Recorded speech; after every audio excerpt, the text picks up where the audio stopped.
અરે જો કોઈ એમ કહે ને કે આખા 1 હેક્ટર ખેતર માટે જરૂરી રોપાઓ એક ચપટી માટીના ઉપયોગ વિના જ ઉગાડી શકાય છે તો કદાચ માનવામાં ન આવે. હા, સાચી વાત છે. એટલે કે the pro tray method for advance nursery cultivation એ આ જ વાત સાબિત કરે છે. આખી વાતને સ્ટેપ બાય સ્ટેપ સમજીએ. કેવી રીતે માત્ર એક પ્લાસ્ટિકની ટ્રે નર્સરીમાં છોડ ઉછેરવાની આખી રમત બદલી રહી છે. જુઓ, આ પદ્ધતિ છે ને એ ખરેખર નર્સરીના ઉછેરને એક ચોક્કસ વિજ્ઞાનમાં ફેરવી રહી છે.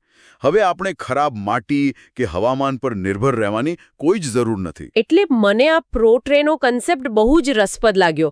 આ તો જાણે છોડ માટે બનાવેલા અલગ અલગ સાઇઝના માઇક્રો એપાર્ટમેન્ટ્સ. હા, માઇક્રો એપાર્ટમેન્ટ્સ શબ્દ બરાબર છે. આ ટ્રેમાં કોમળ પ્લાસ્ટિકના નાના અને છીછરા ખાનાઓ હોય છે, જેમાં માટી વગર જ સીધા બીજ વવાય છે. પણ શું આ ખાનાઓની સાઇઝ બધા પાક માટે એક સરખી જ હોય છે? ના ના, એવું બિલકુલ નથી. કયા પ્રકારનો પાક છે તેના આધારે સાઇઝ નક્કી થાય છે. મતલબ સામાન્ય શાકભાજી માટે 50, 72 કે 98થી લઈને છેક 200 ખાનાવાળી ટ્રે વપરાય છે. અચ્છા, 200 સુધી એક જ ટ્રેમાં? હા, પણ જો કોળું કે કારેલા જેવા મોટા પાક હોય ને તો તેના માટે 36 કે 24 ખાનાવાળી ટ્રે જ યોગ્ય રહે છે, કારણ કે તેમના મૂળનો વિકાસ મોટો હોય છે. હા, મોટા બીજ માટે મોટા ખાના. એ તો તર્કબદ્ધ છે. પણ સ્ત્રોતમાં મેં એક વાત વાંચીને તો હું થોડી આશ્ચર્યમાં પડી ગઈ હતી. ટ્રેનોનો રંગ અને ખાનાની ઊંડાઈ પણ વિકાસને અસર કરે છે. અરે હા. શું કાળા કે સફેદ રંગની ટ્રેથી ખરેખર કોઈ મોટો ફરક પડી શકે? અહીં સૌથી રસપ્રદ બાબત એ છે કે તેનો બહુ મોટો પ્રભાવ પડે છે. આપણે જરા વિચારીએ, કાળા રંગના કપડાં તડકામાં કેવા ગરમ થઈ જાય છે.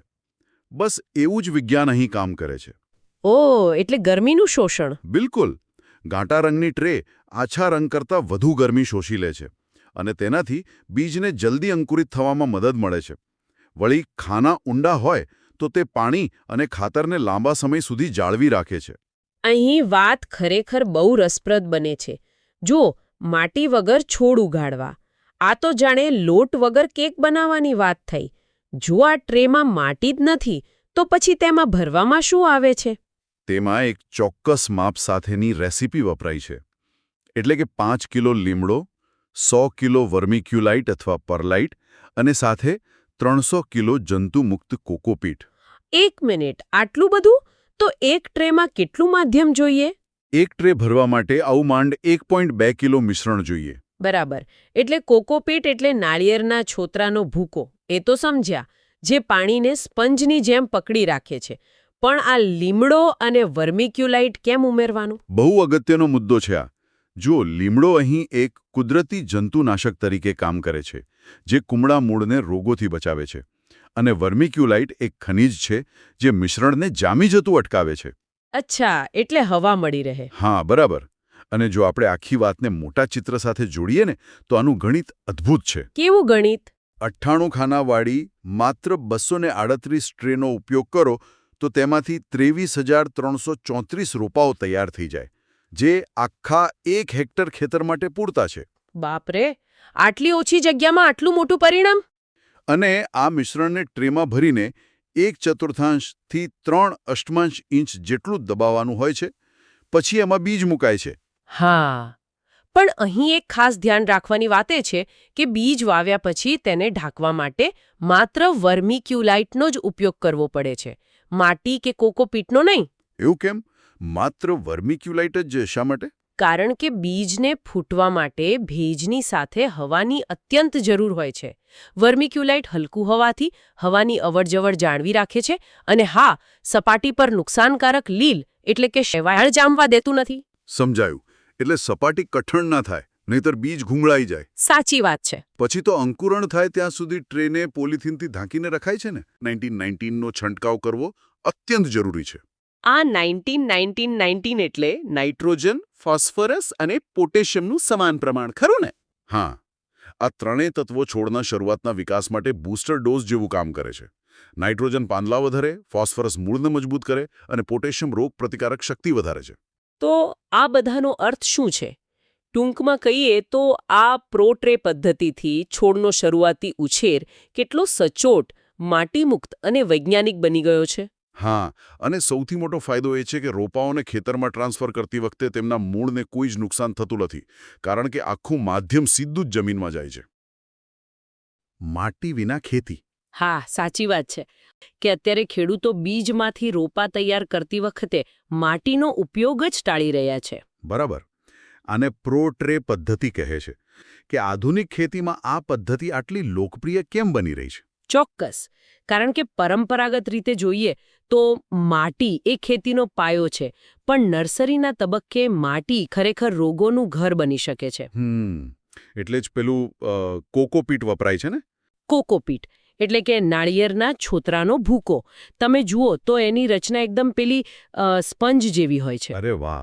એટલે પાણી પકડી રાખે છે. બિલકુલ. એ પાણી તો જાળવે જ છે, પણ સાથે મૂળને શ્વાસ લેવા માટે પૂરતી હવા પણ આપે છે. એટલે ભેજ જળવાઈ રહે, પણ મૂળ સડે નહીં. અને સૌથી મોટી વાત એ છે કે તે સંપૂર્ણપણે જંતુમુક્ત હોય છે. જેથી માટીમાંથી લાગતા ફંગસ કે ચેપનો ડર જ ના રહે. સાચું કહું તો મને આ પ્રોટ્રેની ડિઝાઇન બહુ રસપ્રદ લાગી. હા, એની ડિઝાઇન જ એનો મુખ્ય ફાયદો છે. એટલે તેમાં દરેક બીજ માટે એક અલગ ખાનું હોય છે. આ તો જાણે એવું થયું ને કે ખુલ્લા ખેતરમાં બીજ વાવવું એ હોસ્પિટલના જનરલ વોર્ડ જેવું છે. બરાબર. એકને રોગ લાગે એટલે બધાને લાગે. સાવ સાચું. જ્યારે આ પ્રોટ્રે તો જાણે દરેક નવજાત છોડ માટે અલગ અલગ વીઆઈપી ઇન્ક્યુબેટર આપી દીધું હોય એવું છે. બહુ સરસ ઉદાહરણ આપ્યું. આ અલગ ખાનાઓથી જ રોગ ફેલાતો અટકે છે. વળી પોષક તત્વો, પાણી કે સૂર્યપ્રકાશ માટે છોડને અંદરો-અંદર મતલબ કોઈ સ્પર્ધા નથી કરવી પડતી. એટલે જ્યારે ખેડૂતો પેલા બહુ જ મોંઘા હાઇબ્રિડ બીજ લાવે ત્યારે આ પદ્ધતિ ખૂબ કામ લાગે. ચોક્કસ. એ મોંઘા બીજનો પૂરેપૂરો અને કાર્યક્ષમ ઉપયોગ થાય છે. અને સ્પર્ધા ન હોવાથી બધા રોપાઓનો વિકાસ પણ એકદમ એક સમાન થાય છે. પણ મને એક પ્રશ્ન થાય છે.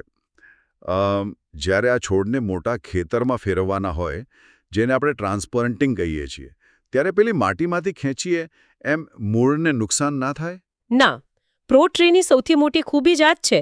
એ ખાનાનો આકાર એવો હોય છે કે મૂળ અને કોકોપીટ ભેગા મળીને એક નક્કર પ્લગ જેવો આકાર બનાવી લે છે. ઓહ, એટલે આખું ગોળો જ બહાર આવે? હા. એને બહાર કાઢો ત્યારે મૂળનું આખું જાળું એકદમ સુરક્ષિત રહે છે, જરાય તૂટતું નથી. એટલે મશીનથી પણ ખેતરમાં એક સમાન રીતે રોપણી થઈ શકે છે. અરે વાહ! અને ધારો કે અચાનક ખરાબ હવામાન આવે તો?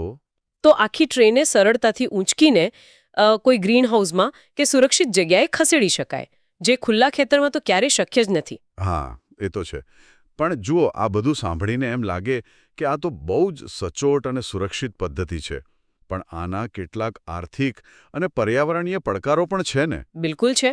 આ કંઈ મફતમાં તો નથી મળતું. હા, તો જો આ પદ્ધતિથી મોંઘા બિયારણ બચતા હોય, પાણી ઓછું વપરાતું હોય અને છોડ મરતા ઓછા હોય, તો શું આ ખર્ચ સરભર નથી થઈ જતો? ગણતરી એટલી સીધી નથી હોતી.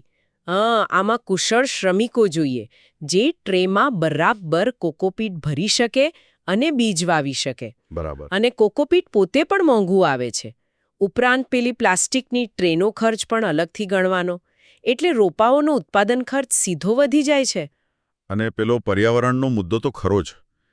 આપણા સ્ત્રોતોમાં પ્લાસ્ટિકના કચરા વિશે પણ ખાસ ઉલ્લેખ છે. હા, એ બહુ મોટી સમસ્યા છે. આ ટ્રે પ્લાસ્ટિકની બનેલી હોય છે અને વારંવાર વાપર્યા પછી મતલબ એ તૂટી જ જાય છે. એટલે પછી એનો નિકાલ ક્યાં કરવો? એ જ તો પ્રશ્ન છે. લાંબા ગાળે કૃષિ ફાર્મમાં આ પ્લાસ્ટિકના કચરાનો મોટો ઢગલો થાય છે.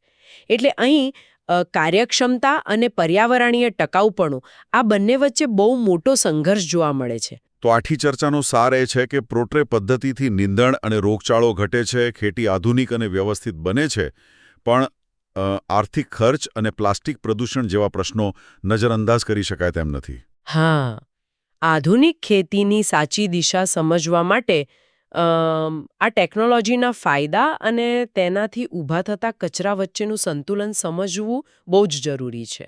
બરાબર છે. આ પાકોના બીજ અત્યંત નાના હોવાથી તેને યોગ્ય અંતરે અને સાચી ઊંડાઈએ વાવવાથી જ તેનો શ્રેષ્ઠ વિકાસ થાય છે અને ખેતીમાં પૂરી સફળતા મળે છે. તો ચાલો પહેલી પદ્ધતિથી શરૂઆત કરીએ, જે છે આપણી પારંપરિક જમીન નર્સરીમાં વાવણી. તમને ખબર જ હશે કે ટમેટાં, રીંગણાં અને મરચાંના બીજ કદમાં સાવ નાના અને વજનમાં એકદમ હળવા હોય છે. એટલે નર્સરી બેડ પર તેને સમાન રીતે વહેંચવા માટે બીજને રેતી સાથે બરાબર ભેળવવામાં આવે છે. તેમને 5 થી 7 સેમી દૂર હરોળમાં અને 2 સેમીની ઊંડાઈએ વાવવા જોઈએ. જરા વિચારો, આ નાના બીજને સરખી રીતે વેરવા માટે રેતી ભેળવવી એ બરાબર મીઠામાં મરી ભેળવવા જેવું જ છે, જેથી ચપટી ભરવામાં અને તેને સમાન રીતે પાથરવામાં એકદમ સરળતા રહે. હવે બીજું, જો તમે આધુનિક પ્રોટ્રેસ પદ્ધતિ અપનાવો છો ને, તો તેમાં વાવણી જમીન નર્સરી કરતાં વધુ છીછરી હોય છે. આ પદ્ધતિમાં પ્લાસ્ટિકની ટ્રેના ખાનાઓને નાળિયેરના છોતરામાંથી બનતા માધ્યમ એટલે કે કોકોપીટથી ભરી તેમાં બીજ મૂકીને આંગળી વડે માત્ર 0.5 સેમી જ દબાવવામાં આવે છે અને પછી ફરીથી તેને કોકોપીટ વડે ઢાંકી દેવાય છે. હવે અહીં તમને કદાચ સવાલ થશે કે જમીનમાં 2 સેમી ઊંડે અને પ્રોટ્રેમાં માત્ર 0.5 સેમી જ કેમ? તો તેનું મોટું કારણ એ છે કે પ્રોટ્રેમાં કોકોપીટ જેવું એકદમ હળવું અને નિયંત્રિત માધ્યમ હોવાથી બીજને ઉગવા માટે વધુ ઊંડે દાટવાની કોઈ જરૂર પડતી જ નથી. ટૂંકમાં, તમે પારંપરિક જમીન નર્સરી પસંદ કરો કે આધુનિક પ્રોટ્રે, બીજના કદ મુજબ સાચું માધ્યમ અને ચોક્કસ ઊંડાઈએ જ તમારા પાકના મજબૂત રોપાનો પાયો નાખે છે.